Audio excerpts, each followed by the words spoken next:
I never thought silence could feel so loud. Sitting in my wheelchair backstage at Lincoln High School's annual talent show, I could hear the whispers cutting through the chatter like glass. They weren't even trying to be subtle anymore. "She can't even stand. Why is she here?" The voice belonged to Madison Clark, captain of the cheerleading squad, her perfectly straightened blonde hair catching the fluorescent lights as she gestured dismissively in my direction. Her friends giggled, that cruel kind of laughter that teenagers have perfected into an art form. "My name is Emma Rodriguez, and I'm 17 years old. I've been in this wheelchair for 3 years now, ever since the accident that changed everything. But what they don't know, what none of them know, is that while my legs stopped working, my voice never did. In fact, it got stronger. The auditorium was packed. 600 students, teachers, and parents filled every seat, their energy buzzing through the walls like electricity. I could feel my heart hammering against my ribs as I adjusted the microphone headset that Mr. Thompson, our music teacher, had helped me set up. My palms were sweating, and for a moment I wondered if I'd made a terrible mistake. "Next up, we have Emma Rodriguez performing Rise Up by Andra Day," announced Principal Williams, his voice echoing through the sound system. The applause was polite but scattered, the kind you give when you're not sure what to expect. I wheeled myself to the center of the stage, the spotlight following my movement. The auditorium fell into an expectant hush, and suddenly I could see them all. Hundreds of faces staring up at me, some curious, some skeptical, some already looking bored. In the third row, I spotted my mum, her hands clasped tightly together, her eyes shining with unshed tears and fierce pride. The instrumental began, those haunting piano notes filling the silence. This was it. This was my moment. I closed my eyes and let myself remember why I was here, why I'd chosen this song, why I'd spent months preparing for this single performance. 3 years ago, I was supposed to be the lead in our school's production of Grease. I was Sandy, the sweet girl who transforms into someone confident and bold. I had been so excited, so ready to prove myself. But then came that rainy Thursday evening in October, the intersection where everything changed, the truck that ran the red light, and the moment when my dreams of dancing across stages died, along with the feeling in my legs. The doctors said I was lucky to be alive. My parents said everything would be okay. My friends said they'd always be there. But high school has a way of testing promises, and slowly, gradually, I watched my social circle shrink as people moved on to easier friendships, ones that didn't require wheelchair accessibility or patience with my new reality. But music never left me. In those dark months of physical therapy and adaptation, when I wanted to scream at the unfairness of it all, I found myself humming, then singing, then writing. The songs poured out of me like water from a broken dam, raw and honest and beautiful in their pain. "You're broken down and tired of living life on a merry-go-round," I began, my voice steady despite the tremor in my hands. The words carried across the auditorium, and I could feel the shift in the room's energy. Conversations stopped, phones were lowered. Even the teachers who had been chatting in the back fell silent. I opened my eyes and looked out at the audience. In the front row, I saw Jake Morrison, star quarterback, his mouth slightly open as if he'd never heard music before. Behind him, Sarah Chen, who'd been my best friend before the accident and had gradually drifted away, was staring at me with an expression I couldn't quite read. "And you can't find the fighter, but I see it in you, so we gonna walk it out," I continued, my voice growing stronger with each word. This wasn't just a performance anymore. This was my truth, my story, my declaration that I was still here, still alive, still worthy of being heard. The accident had taken so much from me. My ability to walk, to dance, to move through the world the way I used to. But it had also given me something unexpected, a depth of understanding about struggle, about resilience, about the parts of ourselves that remain unbroken even when everything else falls apart. As I moved into the chorus, my voice soared higher than I'd ever pushed it before. I'll rise up, I'll rise up, I'll rise up, I'll rise up. The words weren't just lyrics anymore. They were a promise, a battle cry, a testament to every person who'd ever been underestimated because of what they couldn't do, rather than celebrated for what they could. I could see the change happening in real time. Mrs. Peterson, the strict calculus teacher who never showed emotion, was wiping her eyes. Tommy Chen, the class clown who usually disrupted every assembly, was leaning forward in his seat, completely absorbed. Even Madison, the girl who'd questioned my presence here, had stopped talking to her friends and was watching me with something that looked like wonder. The second verse built on the first, my voice finding runs and flourishes that surprised even me. All we need is hope. And for that, we have each other. And for that, we have each other. The irony wasn't lost on me, singing about having each other while feeling more alone than I ever had. But maybe that's what made it authentic. Maybe that's what made it real. During the bridge, I let my voice drop to almost a whisper, drawing the entire auditorium into an intimate moment. And I'll rise up, I'll rise up, I'll rise up, I'll rise up. You could have heard a pin drop. 600 people holding their breath, waiting to see where I would take them next. That's when I saw him, Mr. Davidson, the choir director from the community college, was standing at the back of the auditorium. He wasn't supposed to be here. This was a high school talent show, not a professional audition. But our music teacher had mentioned that he sometimes attended local performances, always looking for exceptional voices for his advanced program. The final chorus approached, and I knew this was my moment to show them everything I had. Every late night practicing in my room, every tear shed over what I'd lost, every small victory in learning to navigate a world that wasn't built for people like me. It all went into those notes. I'll rise up, I'll rise up, I'll rise up, I'll rise up. My voice climbed higher and higher, finding power I didn't know I possessed. The auditorium seemed to vibrate with the sound, and I could feel the energy of the crowd shifting, building, responding to the emotion I was pouring into every word. Jake Morrison was shaking his head slowly, as if he couldn't believe what he was hearing. Sarah Chen had tears streaming down her face. Principal Williams, who had introduced me with such standard formality, was now standing frozen in the wings, his mouth agape. But it was Madison who surprised me the most. The girl who had questioned my right to be here, who had whispered cruel observations about my disability, was now staring at me with eyes wide with shock and something that looked like shame. Her perfectly applied makeup was smudged from tears she was trying to hide from her friends. I held the final note longer than I ever had in practice, letting it ring through the auditorium like a bell. When I finally released it, the silence that followed was deafening. For a moment, nobody moved. Nobody breathed. The entire room was suspended in that space between ending and response. Then Jake Morrison stood up. Just stood up, his tall frame rising from his seat in the front row, and began to clap. Not the polite, obligatory applause of a school assembly, but real, thunderous applause. Within seconds, Sarah Chen was on her feet too, then the person next to her, then the entire front row. Like a wave, the standing ovation spread through the auditorium. Students who had never spoken to me, teachers who had only known me as the girl in the wheelchair, parents who had come to see their own children perform. They were all standing, all clapping, all celebrating something they hadn't expected to witness. The sound was overwhelming.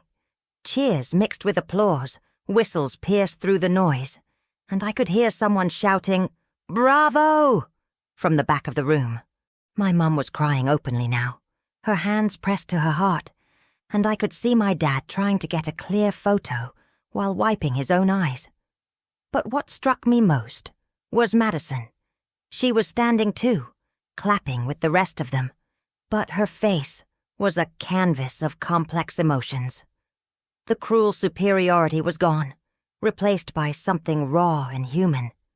She was crying, really crying, and when our eyes met across the auditorium, I saw her mouth the words, "I'm sorry." Mr. Davidson was making his way toward the stage, pushing through the crowd with determined steps. Other students were trying to get my attention, calling out compliments and congratulations. The energy in the room was electric, transformative, as if something fundamental had shifted in how they saw me, and maybe how I saw myself. As the applause continued, I sat in my wheelchair at the center of the stage, no longer the girl who couldn't stand, but the girl who had risen in ways that had nothing to do with legs or walking. I had found my voice again, not just literally, but metaphorically. I had reminded everyone in that room, myself included, that disability doesn't define ability, that strength comes in many forms, and that sometimes the most powerful thing you can do is simply refuse to be diminished. The microphone was still live, and as the applause began to quiet, I leaned forward and said, "Thank you. Thank you for listening." My voice was steady, confident, transformed. This is for everyone who's ever been told they can't, who's ever been made to feel less than, who's ever had to rise up from a place they never expected to be. The applause erupted again, even louder this time. I could see other students in wheelchairs in the audience, kids I'd never noticed before, beaming with pride and possibility. I could see teachers looking at me with new respect, classmates seeing me with fresh eyes, and parents probably going home to have different conversations with their own children about assumption and judgment. As I wheeled off the stage, Mr. Davidson intercepted me with a business card and a huge smile. "Emma, I'd like to talk to you about our advanced vocal program," he said, his voice barely audible over the continuing applause. "That was extraordinary." Sarah Chen was waiting for me in the wings, her face streaked with tears and mascara. "Emma," she said, her voice breaking, "I'm so sorry. I'm so sorry for everything, for pulling away, for not knowing how to—" She stopped, searching for words. "You were incredible. You've always been incredible." The conversation I'd been wanting to have for 3 years was finally happening. But it felt different now. I wasn't angry anymore. I wasn't desperate for her validation. I had found something bigger than the friendships I'd lost, something that belonged entirely to me. "Thank you," I said simply. "That means a lot." As the next performer took the stage, I wheeled toward the back of the auditorium where my parents were waiting. The energy was still buzzing, students still approaching me with congratulations, teachers still looking at me with new eyes. But what I noticed most was how I felt different, not just proud of my performance, but genuinely different in my understanding of who I was and what I was capable of. Madison appeared beside my wheelchair as I reached the back of the auditorium. Her friends had stayed behind, and she looked smaller without her usual entourage, younger and more vulnerable. "Emma," she said quietly, "I need to apologize. What I've said before, it was wrong. It was cruel. I didn't understand, and I'm sorry." I looked at her for a long moment, this girl who had been the voice of my insecurities, the embodiment of all the doubt and dismissal I'd faced. But now I could see her differently, too. She was just a 17-year-old girl trying to navigate high school, politics and social hierarchies, probably dealing with her own fears and insecurities in ways that made her lash out at others. "Thank you for saying that," I replied. "It takes courage to apologize." She nodded, tears still fresh on her cheeks. "You were amazing up there. I've never heard anything like it." As she walked away, I realized that this moment, this entire night, had been about more than proving myself to others. It had been about reclaiming my own sense of possibility, about refusing to internalize the limitations that others wanted to place on me, about discovering that my voice was not just intact, but stronger than ever. My parents reached me then, my mom immediately pulling me into a fierce hug, while my dad beamed with pride. "Baby girl," my mom whispered into my hair, "you just changed everything. You just changed everything." She was right. I had changed everything. Not just for me, but for everyone in that auditorium who had witnessed something they didn't expect, who had been forced to confront their own assumptions about disability and ability, about what it means to be powerful and present in the world. As we made our way out of the auditorium, I could hear the next performer struggling to recapture the energy I'd created. The audience was still buzzing, still talking about what they'd just witnessed. I could hear fragments of conversation. "Did you know she could sing like that? I had no idea. That was incredible." But the conversation that mattered most was happening in my own head. For 3 years I had been so focused on what I had lost that I had forgotten to celebrate what remained. I had been so consumed by the ways my body had failed me that I had neglected the ways my spirit had grown stronger. The accident had taken my legs, but it had also given me depth, empathy, and a perspective on resilience that I never would have gained otherwise. The isolation had been painful, but it had also forced me to develop a relationship with myself that was independent of others' approval. The challenges had been overwhelming, but they had also revealed strength I didn't know I possessed. As we reached the parking lot, I looked back at the school building, its windows glowing warm against the October night. Lincoln High School would never look the same to me again. It would no longer be the place where I felt diminished and dismissed, but the place where I had rediscovered my power.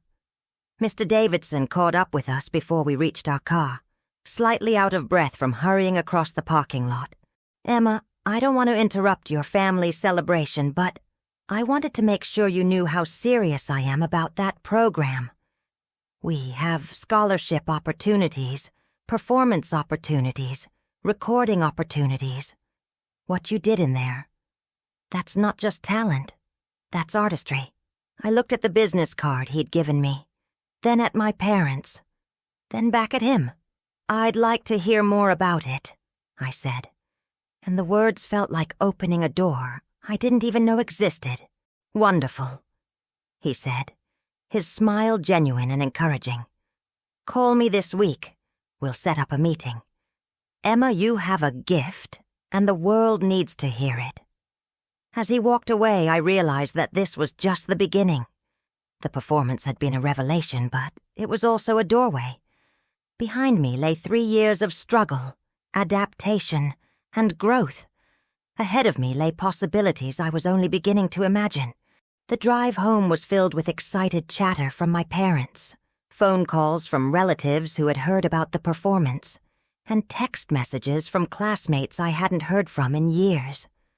But I found myself thinking about Madison, about the transformation I had witnessed in her face, about the way genuine art has the power to break down barriers and touch something universal in human experience. I thought about Jake Morrison, the quarterback who had been the first to stand, who had shown the kind of leadership that had nothing to do with football. I thought about Sarah Chen, crying in the wings, finally finding the courage to approach me after 3 years of awkward distance. I thought about all the other students who had been forced to confront their assumptions, who had witnessed something that challenged their understanding of what it means to be powerful. But mostly, I thought about the feeling of being on that stage, of having my voice fill every corner of that auditorium, of feeling truly seen and heard for the first time in 3 years. I thought about the moment when I realized that I wasn't performing despite my disability, but because of everything my experiences had taught me about resilience, about finding strength in unexpected places, about the kinds of beauty that emerge from struggle. When we arrived home, I went straight to my room and sat at my keyboard, the same one I'd been using to work through my emotions for the past 3 years. But tonight, instead of songs of sadness or confusion, I found myself composing something new, something hopeful, something that captured the feeling of rising up, of refusing to be diminished, of discovering that your greatest limitations can become your greatest strengths. The melody came easily, flowing from my fingers like water. The lyrics followed. Words about transformation, about the power of authentic expression, about the way our deepest challenges can become our most profound gifts. It was a song about disability and ability, about assumption and reality, about the kinds of victories that have nothing to do with walking and everything to do with soaring. As I played and sang in my room, I could hear my parents talking excitedly in the kitchen, probably calling every relative they could think of. I could see my phone lighting up with notifications from social media, where someone had apparently posted a video of my performance. But none of that mattered as much as this moment, this feeling of creative flow, this sense that I had found my way back to myself. The next morning, I woke up to discover that the video of my performance had been shared thousands of times. Comments poured in from people I'd never met, sharing their own stories of overcoming challenges, of finding strength in unexpected places, of refusing to be defined by their limitations. The local news wanted to interview me. The community college's music department wanted to schedule an audition. Other schools were inviting me to perform at their events. But the message that meant the most came from Madison, a simple text that said, "Thank you for showing me what real strength looks like. I'm sorry it took me so long to see it." I smiled as I read it, then put my phone aside and wheeled over to my keyboard. There were more songs to write, more performances to prepare for, more opportunities to use my voice to challenge assumptions and touch hearts. The girl who had been told she couldn't stand had learned to rise in ways that had nothing to do with legs. The talent show had been just the beginning. Now came the real work, building a life that honored both my challenges and my gifts, that refused to be diminished by others' expectations, that used my voice to create the kinds of bridges between people that only authentic art can build. As I began to play, I thought about all the people who had been in that auditorium, who had witnessed something they didn't expect, who had been forced to confront their own assumptions about disability and ability. I thought about the ripple effects of that single performance, the conversations it would generate, the minds it might change, the hearts it might open. But most of all, I thought about the feeling of being authentically myself, of sharing my truth without apology or reservation, of discovering that my greatest power lay not in conforming to others' expectations, but in exceeding them entirely. I had risen up, and in doing so, I had shown everyone in that room, myself included, that the most profound victories are the ones that come from refusing to be diminished, from finding strength in unexpected places, from using our voices to create the kinds of change that matter most.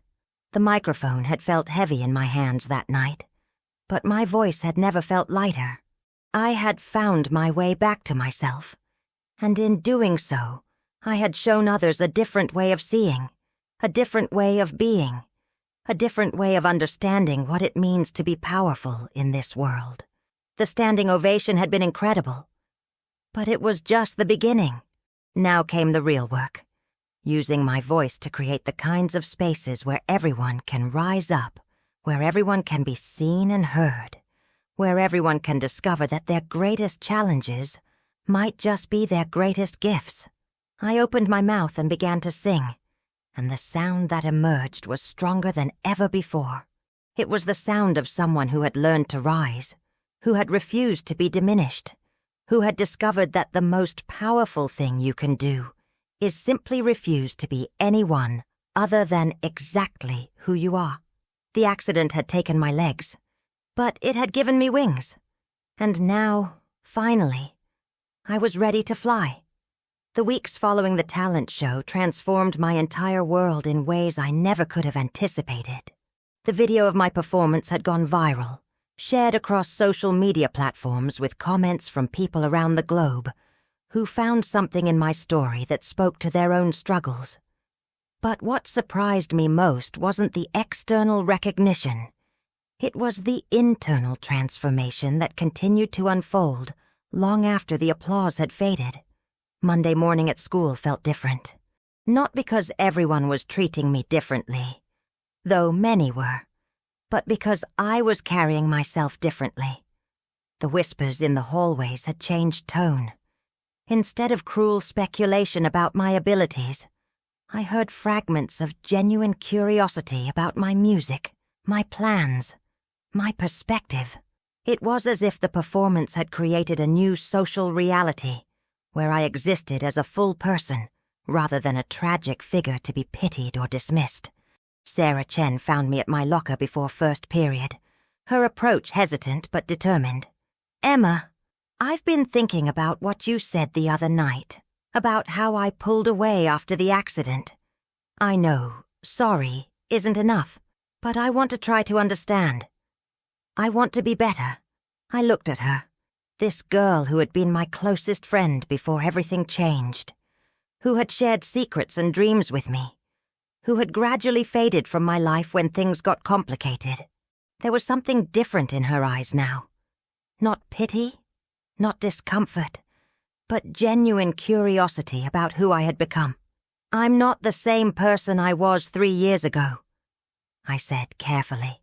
"The accident changed everything, not just my body, but my entire understanding of what it means to be strong, to be valuable, to be alive. I couldn't expect you to understand that journey when I was still figuring it out myself." She nodded, tears threatening. I was scared. I didn't know what to say, how to act. I thought avoiding the situation would be easier than facing how much everything had changed. But watching you perform the other night, seeing who you've become, I realized I was the one who lost something important. This conversation 3 years in the making was happening in the hallway between classes, but it felt monumental. We were two 17-year-old girls trying to navigate the complex intersection of friendship, trauma, and growth. But we were also two humans recognizing that authentic connection requires courage, vulnerability, and the willingness to see each other clearly. "I'd like to try again," she said. "Not to go back to who we were, but to discover who we might become as friends now." I felt something shift in my chest, a door opening that I hadn't realized I'd kept locked. "I'd like that too." The conversation with Sarah was just the beginning. Over the following days, I found myself in unexpected interactions with classmates who had never spoken to me before.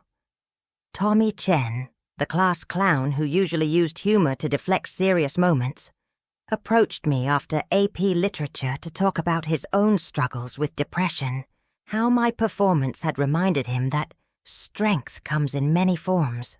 "I never thought about it before," he said. His usual comedic mask dropped for a moment of genuine vulnerability. "But you're dealing with something visible that everyone can see, and you're still out there being brave. I've been dealing with something invisible that nobody talks about, and I've been hiding behind jokes. Maybe it's time for me to find my own stage." These conversations were becoming common, and I began to understand that my performance had done more than showcase my vocal ability. It had created permission for others to examine their own relationships with struggle, resilience, and authenticity. Students were approaching me not just to offer congratulations, but to share their own stories of challenges they were facing, dreams they were afraid to pursue, parts of themselves they kept hidden.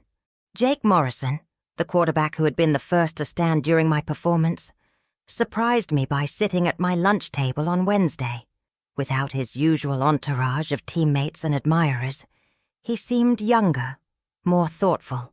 "I've been thinking about what you did up there," he said, his voice lower than his usual confident tone. "I've been playing football since I was 7, and everyone expects me to be tough, to never show weakness. But watching you perform, seeing you put yourself out there so completely, it made me realize that real strength isn't about hiding your vulnerabilities.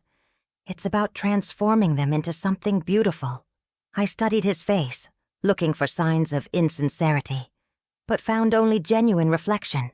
"What are you saying?" "I'm saying that I've been carrying this secret for 2 years. I write poetry. I know it sounds ridiculous coming from someone like me, but I've been writing poetry, and I've been too afraid to share it because it doesn't fit the image everyone has of me.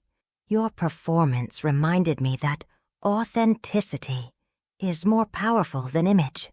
The revelation was surprising, but what struck me most was the pattern I was beginning to see. My moment of vulnerability had created a ripple effect, giving others permission to examine their own hidden truths, their own unexpressed creativity, their own relationships with fear and courage. "I'd like to hear your poetry sometime," I said, and meant it. His smile was different from his usual confident grin, more genuine, more vulnerable. "I'd like that. And Emma, thank you for showing us what real courage looks like." As the week progressed, I found myself in the unusual position of being sought out for advice, perspective, and simply presence. Students who had never acknowledged my existence were now asking about my experience, my outlook, my understanding of resilience. Teachers were looking at me with new respect, not just for my musical talent, but for my emotional intelligence and insight. But the most significant change was happening within me. The performance had been a catalyst, but the real transformation was occurring in the quiet moments between the recognition and praise. I was discovering that my relationship with my disability had evolved from something I endured to something that had shaped me into a person of depth, empathy, and unusual wisdom for someone my age. Mr. Davidson called on Thursday evening to discuss the scholarship program at the community college. His excitement was palpable through the phone, and as we talked about opportunities for performance, recording, and even composition, I felt a future taking shape that I had never allowed myself to imagine. "Emma, I want to be clear about something," he said toward the end of our conversation. "This isn't about inspiration or overcoming odds. This is about exceptional talent that deserves to be developed and shared. You happen to be disabled, but that's not why you're getting this opportunity. You're getting it because you have a gift that the world needs to hear." The distinction was important, and I felt something settle in my chest, a sense of being valued for what I could contribute, rather than pitied for what I had lost. It was a feeling I had been searching for since the accident, the sense that my worth wasn't diminished by my limitations, but enhanced by what I had learned from them. That weekend I received an unexpected visitor. Madison Clark stood at my front door on Saturday afternoon, looking smaller and more uncertain than I had ever seen her. Gone was the confident cheerleader who had commanded attention and respect through social hierarchy. In her place was a 17-year-old girl who seemed to be questioning everything she thought she knew about herself and others. "I hope it's okay that I came by," she said, her voice tentative. "I got your address from Sarah. I wanted to talk to you. Really talk, not just apologize in passing." I invited her in, curious about what had motivated this visit. We sat in my living room, and for a moment, neither of us spoke. The silence was heavy with 3 years of complicated history.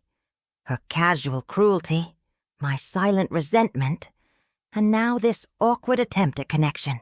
"I haven't been sleeping well since the talent show," she began, her hands fidgeting with her purse strap. "I keep thinking about the things I said, not just that night, but over the past 3 years. I keep thinking about who I've been and why I thought it was okay to treat you the way I did. I waited, sensing that this was more than just another apology. I think I was afraid, she continued, her voice barely above a whisper. Not of you specifically, but of what you represented. When you had your accident, it was like this reminder that terrible things could happen to any of us, that our lives could change in an instant. And instead of dealing with that fear, I decided that if I could make you seem less than me, somehow I would be safer. The honesty was unexpected and profound. This was not the Madison I had known, the girl who wielded social power with casual cruelty. This was someone who had been forced to confront her own vulnerability and was finding the courage to be honest about it. I'm not looking for forgiveness, she said. I don't deserve it, but I wanted you to know that your performance didn't just show me what real talent looks like. It showed me what real courage looks like. And it made me realize that I've been a coward, hiding behind meanness because I was too afraid to be genuine. I studied her face, searching for signs of manipulation or performance, but found only raw honesty. What are you going to do with that realization? I don't know yet, she admitted. But I know I can't keep being who I was. I can't keep hurting people because I'm scared of being hurt myself. I want to be better, but I don't know how. For the first time in 3 years, I saw Madison Clark as a human being rather than an antagonist. She was struggling with her own demons, her own fears, her own journey toward authenticity. In that moment, I understood that my performance had accomplished something more significant than I had realized.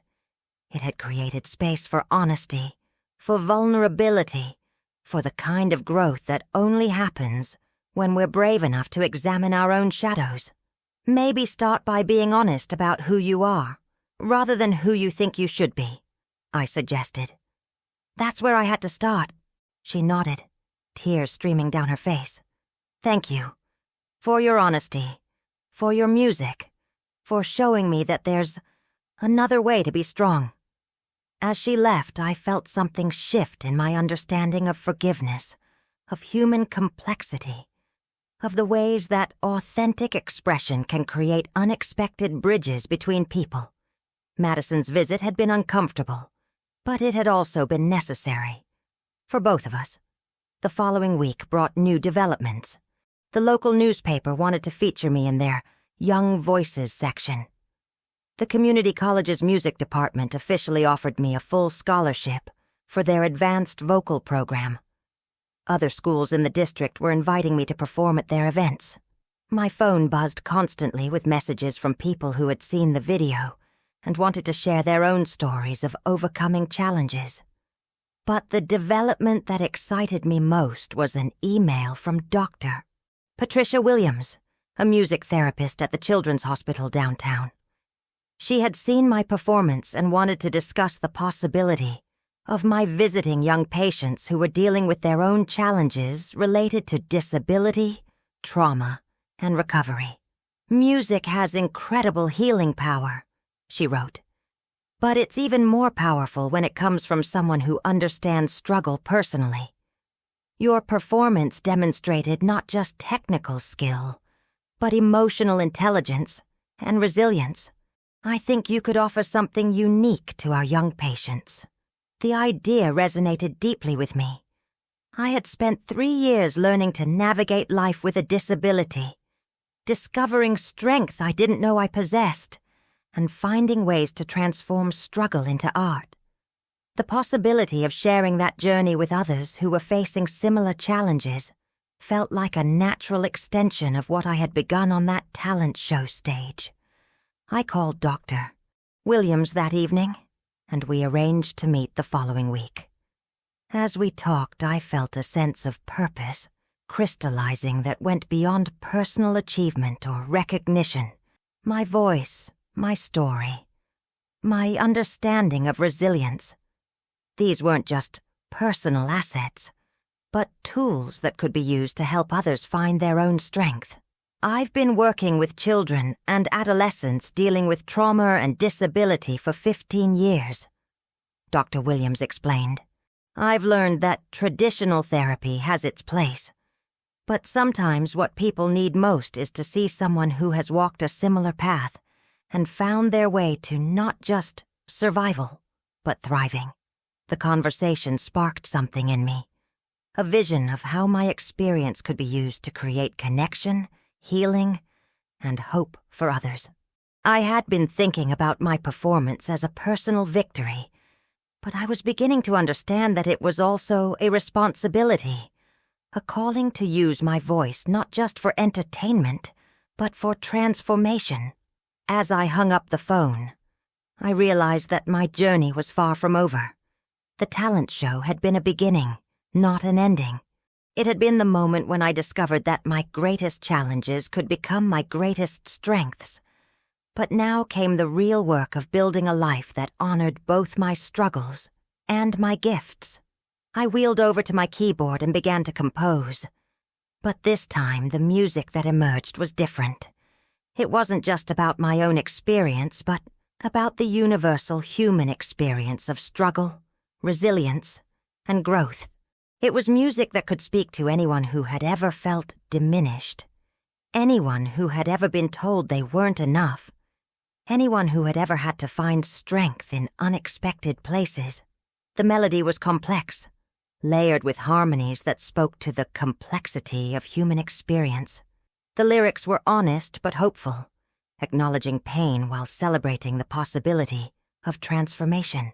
It was a song about rising up, but also about lifting others as we rise. As I played and sang, I could feel the presence of everyone who had been part of this journey. Sarah, learning to be a better friend. Jake, finding courage to share his poetry. Tommy, discovering that strength comes in many forms. Madison, confronting her own fears and cruelty. Mr. Davidson, recognizing talent beyond stereotypes. Dr. Williams, creating opportunities for healing through music. But most of all, I could feel the presence of my younger self, the girl who had been so devastated by the accident that she couldn't imagine a future worth living. That girl had been focused on everything she had lost, unable to see what she might gain. Now, 3 years later, I could see that the accident had taken my legs, but given me wings, had ended one story, but begun another, had closed some doors, but opened others I never would have discovered otherwise. The song I was composing would become the foundation for my work with Dr. Williams, a piece that could speak to young patients about the possibility of finding strength in struggle, beauty in brokenness, hope in the midst of despair. It was a song about transformation, about the ways that our deepest challenges can become our greatest gifts if we have the courage to embrace them fully. As I played the final chord, I felt a sense of completion that was also a beginning. The girl who had been broken by tragedy had become a young woman who could transform pain into art, isolation into connection, limitation into possibility. The accident had changed everything, but it had also made everything possible. I looked at the business card Mr. Davidson had given me, at the scholarship letter on my desk, at the email from Dr. Williams still open on my laptop. These weren't just opportunities. They were invitations to step into a future I had never imagined, to use my voice for purposes I was only beginning to understand. The standing ovation from the talent show had been incredible. But it was just the beginning. Now came the real work of building a life that honored both my struggles and my strengths, that used my experiences to create healing and hope for others, that refused to be defined by limitation, but instead chose to be defined by possibility. I had learned to rise up, and now I was ready to help others do the same. The microphone that had felt so heavy in my hands that night was no longer a burden but a tool, a way of creating the kinds of connections that make life meaningful, the kinds of transformations that make struggle worthwhile. The accident had taken my legs, but it had given me something more valuable, a voice that could speak to the human experience of resilience, a story that could inspire others to find their own strength, and a understanding that our greatest limitations often become our greatest gifts if we have the courage to embrace them fully. As I prepared for bed that night, I felt grateful for the journey that had brought me to this moment. The pain had been real, the struggle had been genuine, the losses had been significant, but the growth had been profound, the discoveries had been life-changing, and the possibilities stretching ahead were limitless. I had risen up, and I was ready to fly.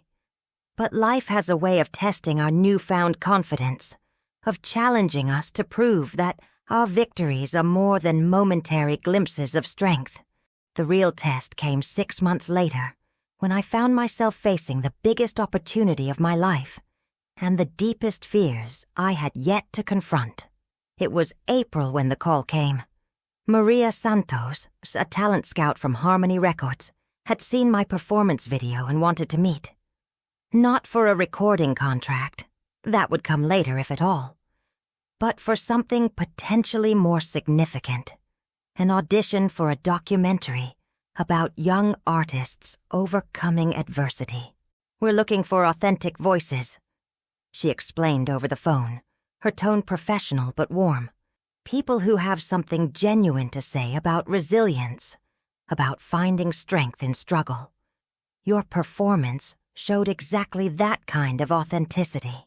The documentary, titled Unbroken Voices, would follow 5 young artists from different backgrounds who had transformed personal challenges into artistic expression. If selected, I would be featured alongside musicians, dancers, and spoken word artists from across the country, sharing my story on a national platform. The opportunity was everything I had dreamed of and everything I feared. National exposure meant national scrutiny. It meant having my story examined, questioned, and potentially criticized by people who had never faced the challenges I had experienced.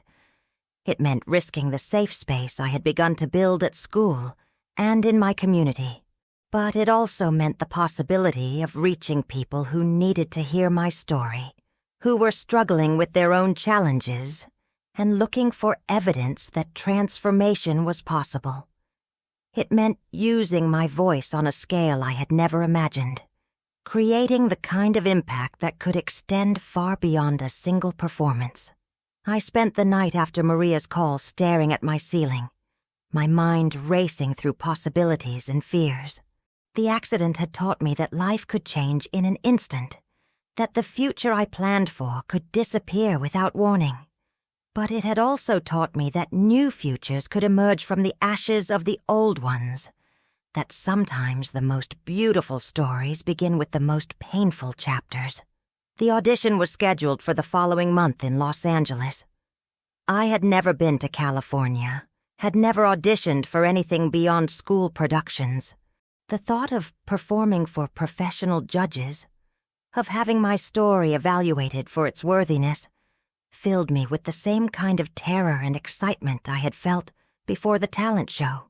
But this time, something was different. This time, I wasn't performing just for myself or even for my school community. This time I was performing for every person who had ever been told they weren't enough, who had ever been made to feel diminished by their circumstances, who had ever needed to see evidence that transformation was possible. The weeks leading up to the audition were intense. I worked with Mr. Davidson to prepare new material, pieces that would showcase not just my vocal ability, but my storytelling capacity, my emotional range, my understanding of struggle and resilience. We chose songs that spoke to the universal human experience while remaining deeply personal to my own journey. "Remember," Mr. Davidson told me during one of our practice sessions, "they're not just looking for talent, they're looking for truth. They want to know that your story is genuine, that your transformation is real, that your voice can carry the weight of authentic experience. The preparation process forced me to examine my journey more deeply than I ever had before. I had to articulate not just what had happened to me, but what I had learned from it, how I had grown, and what I wanted to share with others. I had to find language for experiences that had been largely internal, to make visible the invisible work of healing, adaptation, and growth. Dr. Williams, with whom I had been working at the Children's Hospital, helped me understand the broader implications of my story. "Your experience matters not because it's unique," she explained during one of our sessions, "but because it's universal. Everyone faces challenges that feel insurmountable. Everyone has to find ways to rebuild themselves after loss. Your story gives people a roadmap for that process." The work at the hospital had been transformative for me as well. Every week I spent time with young patients who were dealing with various forms of trauma, illness, and disability. I sang with them, talked with them, and shared my own story when appropriate. What I discovered was that my experience had given me a unique ability to connect with people who were struggling, to offer hope that was grounded in reality rather than empty optimism. One conversation in particular stayed with me. I was working with a 13-year-old girl named Ashley, who had been paralyzed in a diving accident. She was angry, withdrawn, and resistant to the therapeutic process. Her parents were desperate to find ways to help her engage with her new reality. "Everyone keeps telling me it's going to be okay," she said during one of our sessions, her voice flat with despair. "But they don't know what they're talking about. They can walk, they can dance, they can do all the things I used to do. How can they possibly understand what this feels like?" I looked at her for a long moment, recognizing the pain and frustration that had consumed me during my own early recovery.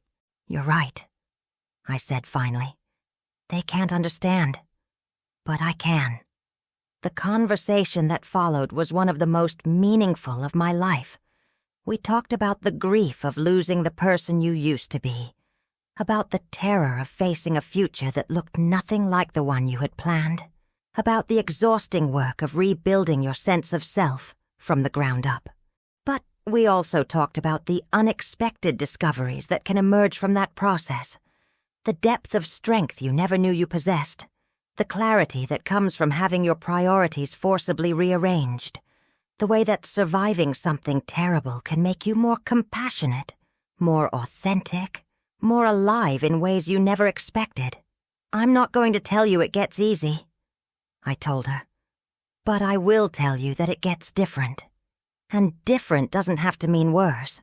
Sometimes different means discovering parts of yourself you never would have found otherwise." That conversation crystallized something for me about the purpose of my story. About why the documentary opportunity mattered so much. My experience wasn't valuable because it was inspirational in some abstract sense, but because it was proof that transformation was possible, that people could face unimaginable challenges and emerge not just intact, but enhanced. The flight to Los Angeles was my first time traveling alone, my first time navigating an airport in my wheelchair. My first time being completely responsible for my own accessibility needs. The experience was both terrifying and empowering, a reminder that independence required constant adaptation and problem-solving. The audition itself was held in a converted warehouse in downtown LA, a space that had been transformed into a temporary studio. Other young artists were there, each with their own stories of overcoming challenges through creative expression. I met a dancer who had been born with a missing limb and had revolutionized contemporary dance through her unique movement style. I met a rapper who had used music to process his experience with homelessness and addiction. I met a spoken word artist who had found her voice after surviving domestic violence. Being in that space with those artists was like being surrounded by living proof that creativity could transform pain into purpose, that art could be a vehicle for healing not just for the artist, but for everyone who encountered their work. Their stories were different from mine, but the underlying theme was the same: the human capacity for resilience, transformation, and growth. When my turn came, I wheeled onto the small stage they had set up and looked out at the panel of judges. Maria Santos was there, along with the documentary's director, a representative from the network, and several other professionals whose opinions would determine whether my story was worth telling on a national scale. I had prepared extensively, but as I sat there with the camera rolling, I realized that no amount of preparation could have fully equipped me for this moment. This wasn't just about performing. It was about being vulnerable on a level I had never attempted before, about trusting that my story was worth sharing, about believing that my experience could matter to people I had never met. I chose to begin with the song I had written after the talent show, the one about rising up and helping others do the same. But before I sang, I spoke directly to the camera, to the judges, to the eventual audience who might see this footage. 3 years ago, I thought my life was over. I began, my voice steady despite the tremor in my hands. I had been a dancer, a performer, someone who moved through the world with confidence and grace. When the accident took my legs, I thought it had taken everything that made me who I was. I was wrong. I talked about the process of rebuilding myself, about the dark months of depression and despair, about the slow discovery that my identity was more complex and resilient than I had realized. I talked about the talent show, about the community that had supported me, about the work I was doing at the hospital. I'm not here because I overcame my disability, I continued. I'm here because I learned that disability doesn't define limitation. Fear does. I'm here because I discovered that our greatest challenges often become our greatest strengths if we have the courage to embrace them fully. Then I sang. The song poured out of me with an intensity and authenticity that surprised even me. Every word was infused with the knowledge I had gained through struggle. Every note carried the weight of real experience. Every phrase was a testament to the possibility of transformation. The judges listened in complete silence, their expressions revealing nothing. When I finished, the room remained quiet for a long moment, and I felt the familiar flutter of uncertainty that always followed a performance. Had I done enough? Had I communicated what I wanted to say? Had I proven that my story was worth telling? Finally, the director spoke. Emma, that was extraordinary. Not just the performance itself, but the way you contextualized it, the way you made it clear that this isn't just about your personal journey, but about universal themes of resilience and growth. Maria Santos nodded in agreement. We're looking for stories that can inspire without being preachy, that can show rather than tell. Your performance did exactly that. The network representative leaned forward. How do you feel about the possibility of sharing your story with millions of people? Are you prepared for the kind of exposure that comes with national television? It was a question I had been asking myself for weeks, and I knew the answer wasn't simple. National exposure would mean giving up the privacy and safety of my small community, opening myself to criticism and judgment from people who didn't know me or understand my journey. It would mean becoming a public figure, a symbol, a representative of something larger than myself. But it would also mean the possibility of reaching people who needed to hear my story, who were struggling with their own challenges and looking for evidence that transformation was possible. It would mean using my voice on a scale I had never imagined, creating the kind of impact that could extend far beyond my immediate community. I'm scared, I admitted, my honesty surprising even me. But I'm also ready. I've learned that courage isn't the absence of fear. It's the willingness to act despite fear. If my story can help even one person find their own strength, then the risk is worth it. The judges exchanged glances, and I could see something shift in their expressions. They weren't just evaluating my talent anymore. They were recognizing my readiness for the responsibility that came with the opportunity. "We'll be in touch within the week," the director said. But something in his tone suggested that the decision had already been made. The flight home was a blur of exhaustion and anticipation. I had done everything I could, shared everything I had, and now I had to wait for others to determine whether my story was worth telling on a national scale. But regardless of their decision, something had shifted in me during that audition. I had proven to myself that I could handle whatever came next, that I was ready for whatever opportunities or challenges lay ahead. The call came 3 days later. I had been selected for the documentary. Filming would begin in 2 months, and the project would be released the following year. My story would be featured alongside the other artists I had met, part of a larger narrative about the power of creativity to transform struggle into strength. The news was overwhelming and exhilarating. I called my parents, my friends, Dr. Williams, Mr. Davidson, everyone who had been part of my journey. Their excitement was infectious. But what struck me most was how proud they were, not just of my selection, but of my courage in pursuing the opportunity. "Baby girl," my mom said, tears streaming down her face, "you've gone from being afraid to perform at a school talent show to being ready to share your story with the entire country. That's not just about talent. That's about growth, about courage, about becoming who you were meant to be." The months that followed were intense. The documentary crew followed me through my daily life, capturing my work at the hospital, my sessions with Mr. Davidson, my interactions with friends and family. They filmed me performing, but they also filmed me struggling, questioning, and growing.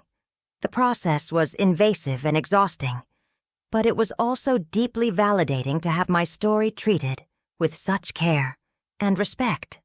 One of the most powerful moments came when they filmed me working with Ashley, the 13-year-old girl I had met at the hospital. Over the months, our relationship had deepened, and she had begun to show signs of real progress in her adjustment to life with a disability. The cameras captured a session where she performed a song she had written about her own journey, her voice strong and clear despite her youth. "Emma taught me that my story isn't over," Ashley said to the camera afterward. "It's just different now.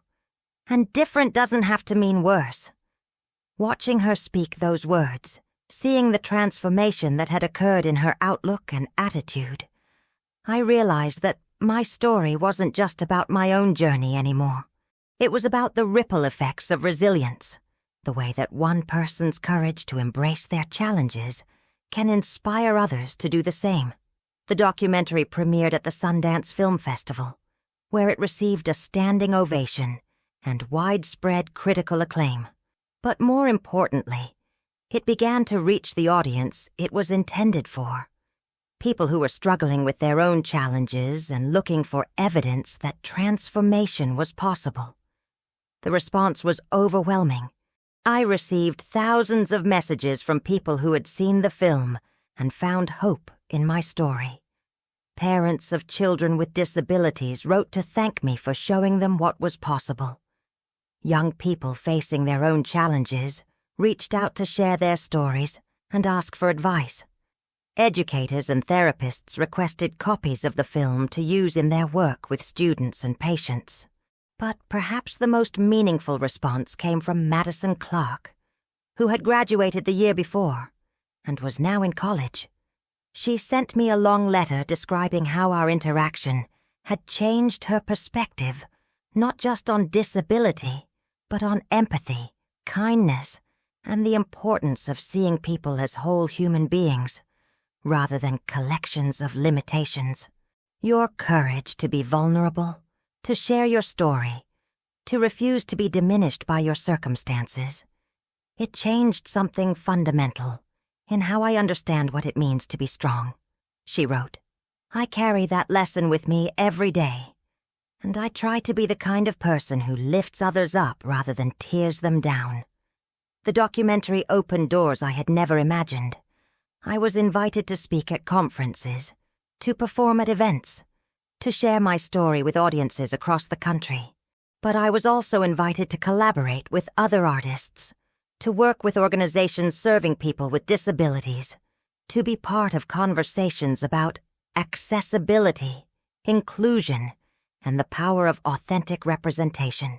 Each opportunity was both thrilling and terrifying, a chance to expand my impact, while also expanding my understanding of what it meant to be a public figure, a role model, a voice for change.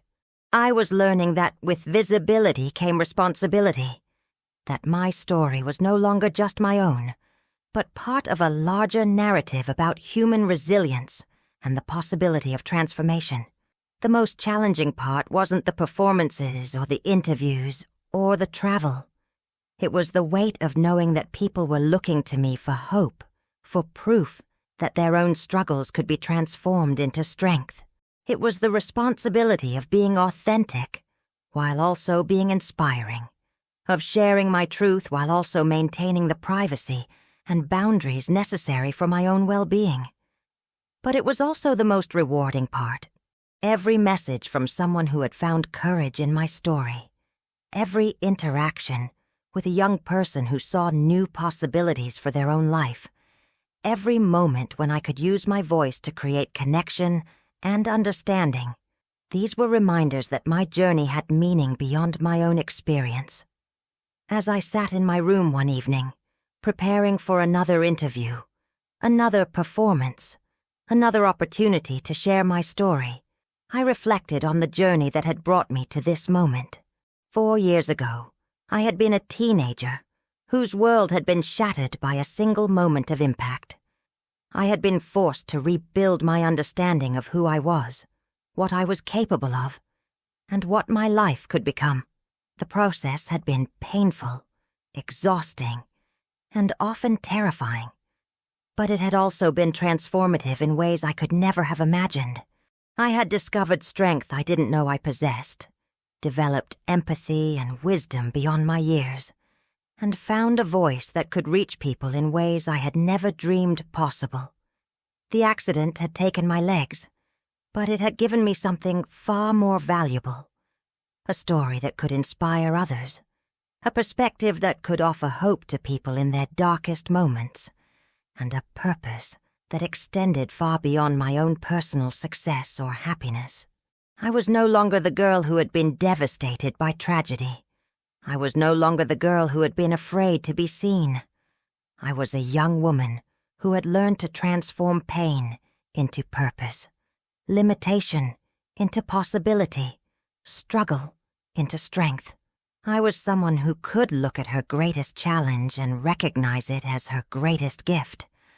The microphone that had felt so heavy in my hands at the talent show had become as natural as breathing.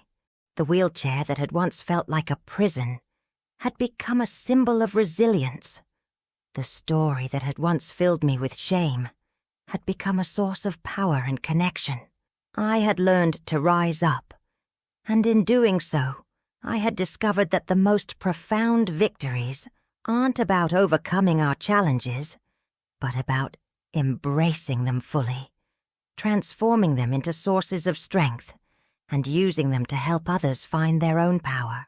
As I prepared for sleep that night, I felt grateful for the journey that had brought me to this moment.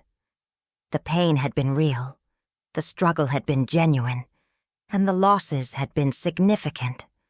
But the growth had been profound, the discoveries had been life-changing, and the impact had been beyond anything I could have imagined. The accident had ended one story, but it had begun another.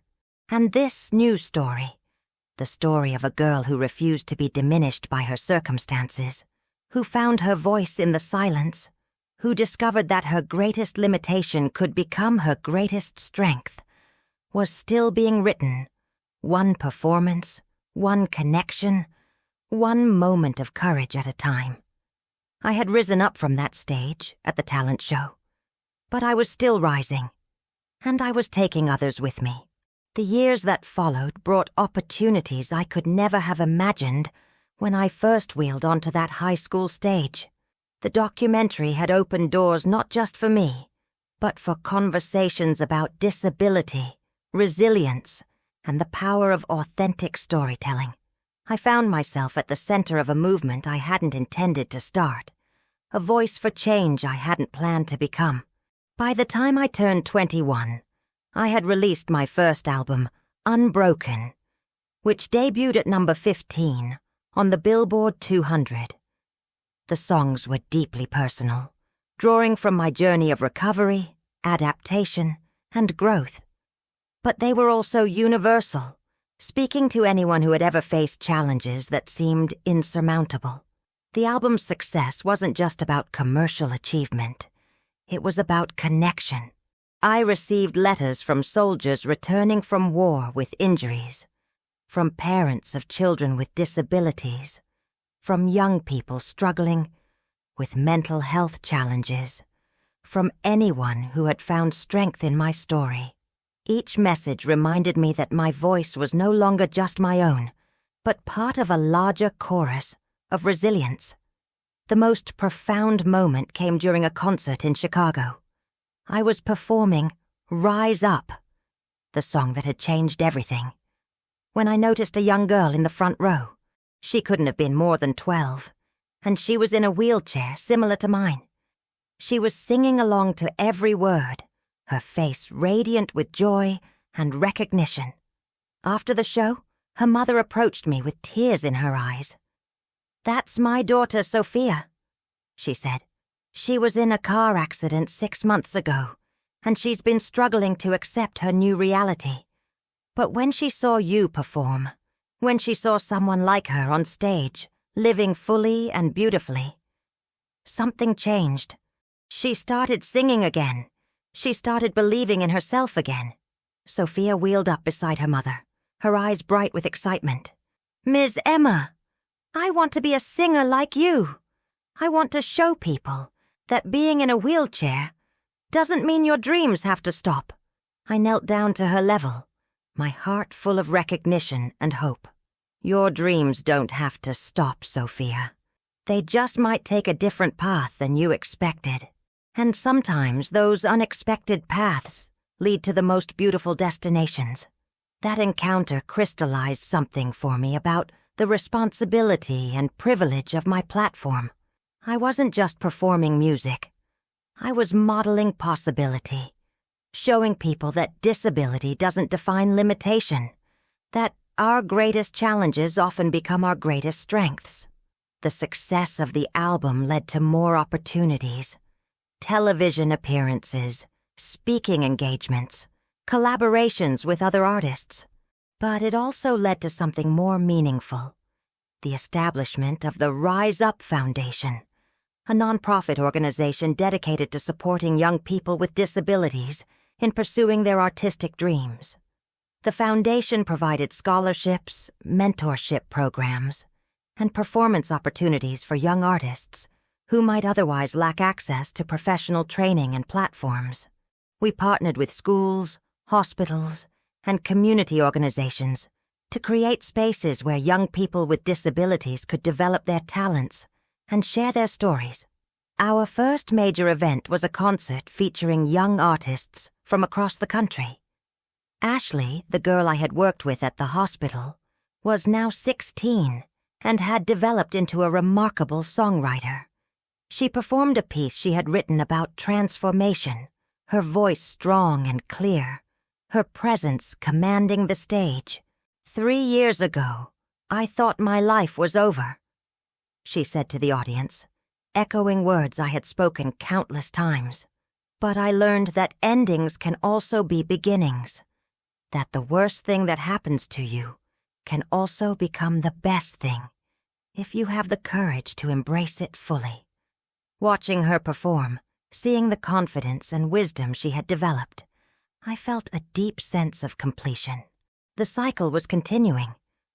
My story had helped her find her voice, and now her voice would help others find theirs. But the foundation wasn't just about individual success stories. It was about changing the broader conversation around disability and possibility. We worked with media organizations to improve representation of people with disabilities in film, television, and music. We partnered with venues to improve accessibility and inclusion. We advocated for policy changes that would create more opportunities for people with disabilities to participate fully in society. The work was challenging, often frustrating, and always complex. Changing systemic attitudes and structures required patience, persistence, and the willingness to have difficult conversations. But it was also deeply rewarding to see progress, to witness moments when barriers were removed and possibilities expanded. One of our most significant victories came when we successfully lobbied for the passage of the Accessible Arts Act, federal legislation that required publicly funded venues to meet enhanced accessibility standards and provided grants for organizations serving artists with disabilities. The bill signing ceremony was attended by dozens of young artists whose lives had been changed by our programs. Standing in the Rose Garden of the White House, watching the president sign legislation that would create opportunities for thousands of young people with disabilities, I felt the weight of how far we had come. The girl who had been afraid to perform at a school talent show was now part of conversations at the highest levels of government.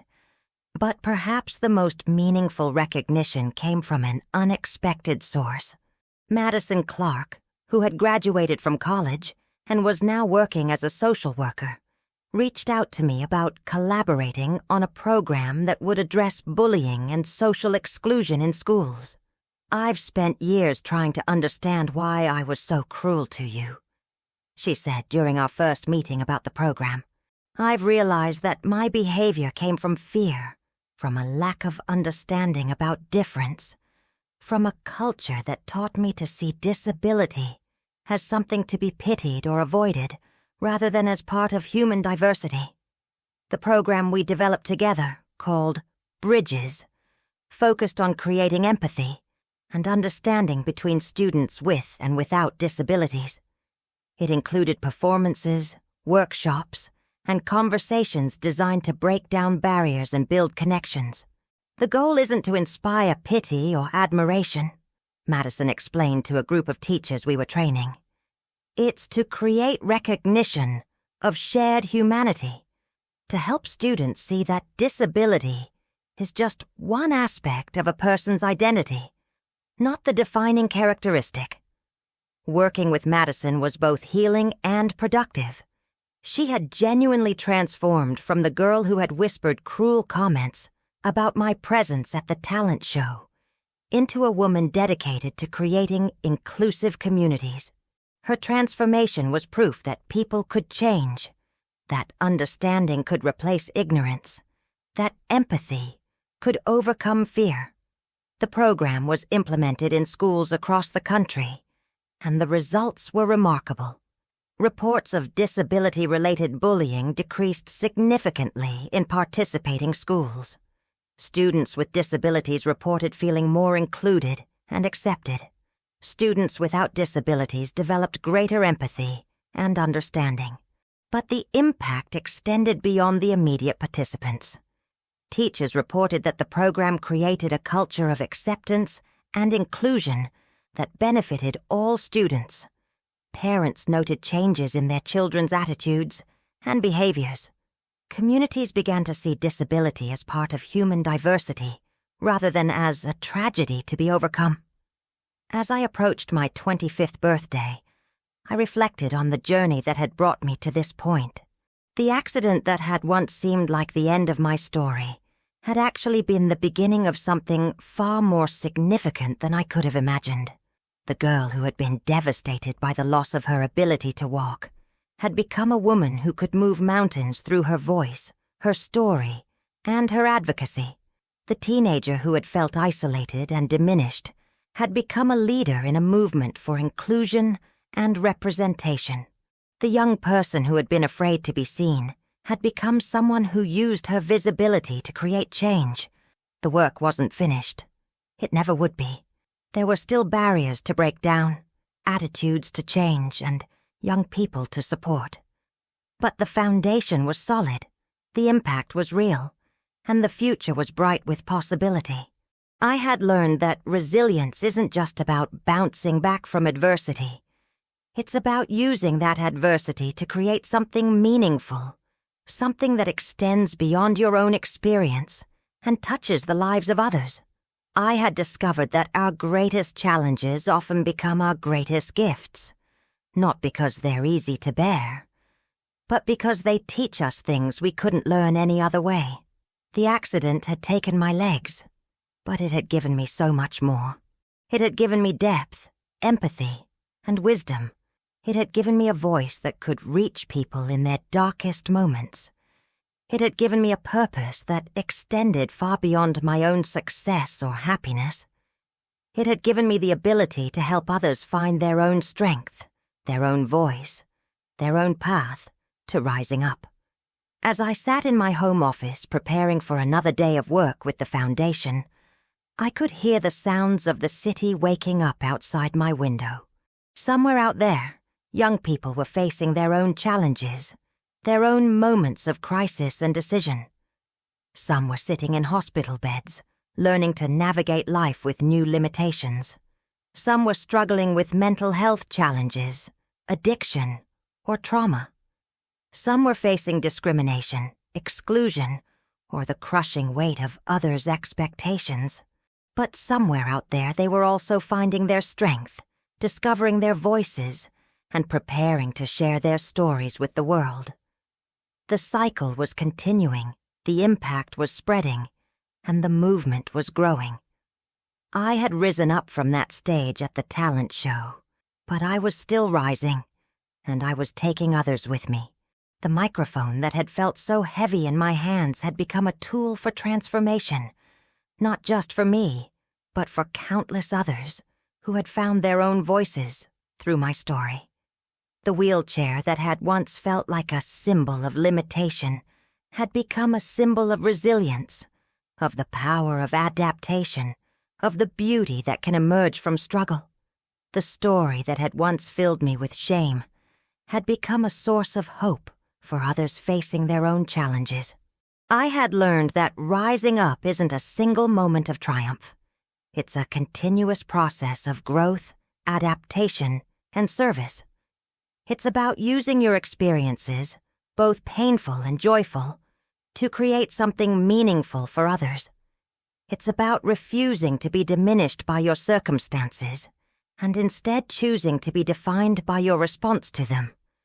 The accident had changed everything, but it had also made everything possible. The pain had been real, the struggle had been genuine, and the losses had been significant. But the growth had been profound, the discoveries had been life-changing, and the impact had been beyond anything I could have imagined. As I prepared for another day of work, another opportunity to use my voice for change, another chance to help someone find their strength, I felt grateful for the journey that had brought me to this moment. The girl who had been broken by tragedy had become a woman who could help others transform their own pain into purpose, their own struggles into strength, their own challenges into gifts. I had risen up, and I was still rising. And with every performance, every speech, every interaction with a young person finding their voice, I was proving that the most profound victories aren't about overcoming our challenges, but about embracing them fully, transforming them into sources of strength, and using them to lift others as we rise. The stage was bigger now, the audience was wider, and the impact was deeper. But the message remained the same, that our greatest limitations often become our greatest strengths, that disability doesn't define possibility, and that every person has the power to rise up, regardless of their circumstances. I was no longer the girl who had been afraid to be seen. I was a woman who used her visibility to create change, who transformed her pain into purpose, who discovered that the most beautiful songs often come from the most difficult experiences. The accident had ended one story, but it had begun another. And this new story, the story of rising up, of finding strength in struggle, of using our voices to create connection and hope, was still being written, one note at a time, one person at a time, one moment of courage at a time. I had learned to rise up, and now I was helping others do the same. The microphone was no longer heavy in my hands. It was light as air, filled with possibility, ready to carry voices that needed to be heard, stories that needed to be told, and hope that needed to be shared. The standing ovation from that high school talent show had lasted only minutes, but the impact was still reverberating years later, creating ripples of change that extended far beyond that single moment. I had risen up, and I was taking the world with me.